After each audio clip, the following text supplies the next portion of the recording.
Genesis chapter 11 is a profound and reflective passage. It begins with the story of humanity's ambition and ends with God's intervention, leading to the creation of diverse languages and cultures across the earth. Let's walk through the key moments and the deeper lessons we can draw from them. 1.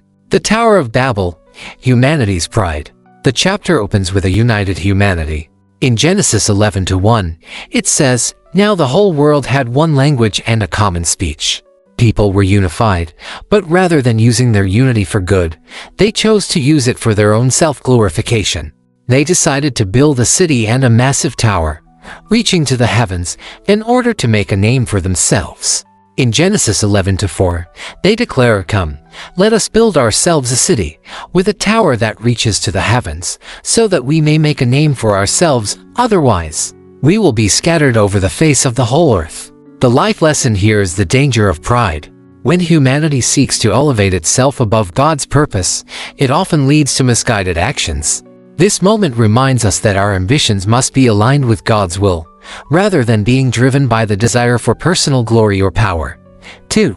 God's intervention, the confusion of language in response to humanity's prideful ambition. God intervenes. In Genesis 11:6-7, God observes the unity of the people and decides to confuse their language to stop their self-centered plans. He says, "If as one people speaking the same language they have begun to do this, then nothing they plan to do will be impossible for them. Come, let us go down and confuse their language so they will not understand each other." God's actions show us that He values humility and obedience. The confusion of languages, though it seemed like a disruption, was actually an act of mercy. It prevented humanity from walking further down a path of pride and self-destruct. The scattering of people was not a punishment, but rather a redirection towards God's intended purpose for humanity to fill the earth, just as He commanded in Genesis 9:1. This teaches us the importance of aligning our plans with God's purpose. When our intentions stray, God may intervene to guide us back on the right path. What may seem like a setback in our lives can sometimes be God's way of redirecting us to where we truly belong. 3. The birth of nations and cultures. As the people were scattered across the earth, new nations and cultures began to form.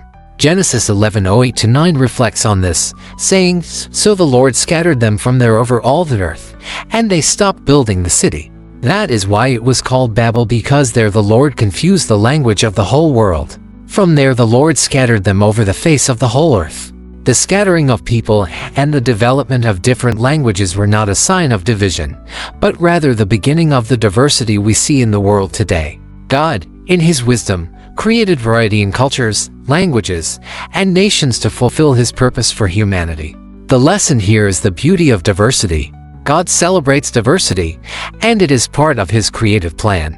Rather than seeing differences as barriers, we should view them as a reflection of God's vast creativity and wisdom. In our own lives, we can learn to embrace diversity, whether in people, ideas, or experiences, as part of God's design for a fuller, richer world. 4. Legacy and the line of Shem. The introduction of Abraham. Latter part of Genesis 11 shifts focus from the Tower of Babel to the descendants of Shem, leading to the introduction of Abraham, who would later be known as Abraham. In Genesis 11:26, we read, "After Terah had lived 70 years, he became the father of Abraham, Nahor and Haran." This genealogy serves as a bridge from the scattered nations to God's next major plan, the calling of Abraham, through whom God would create a covenant and establish a people for Himself. This moment sets the stage for the next chapter in the story of redemption. The lesson we learn from this transition is about the importance of legacy. Just as the descendants of Shem led to Abraham, our lives are part of a larger story. The decisions we make today can have a lasting impact on future generations. It encourages us to live purposefully, knowing that our faithfulness today can influence the course of tomorrow. Life lessons from Genesis 11. The danger of pride. The story of the Tower of Babel shows us that when we seek to elevate ourselves above God's plans, it leads to confusion and failure. Humility is key to aligning with God's purpose. God's redirection. When our ambitions lead us astray, God may intervene, not to punish but to redirect us toward His will. Obstacles in our lives may sometimes be divine guidance, helping us fulfill our true purpose. The beauty of diversity. The scattering of people and languages was not a punishment but a blessing. God created a world rich in diversity, and we are called to celebrate and embrace differences as part of His design. The power of legacy. The introduction of Abraham reminds us that our lives are part of a greater story. The legacy we leave behind can shape the future in ways we may not immediately see, calling us to live with intentionality and faithfulness. Genesis 11 teaches us about the dangers of human pride, the beauty of God's plan for diversity, and the importance of legacy. It reminds us that, while we may sometimes be scattered or redirected, God's purpose for our lives is always good. He calls us to humility, faithfulness, and trust in His greater plan.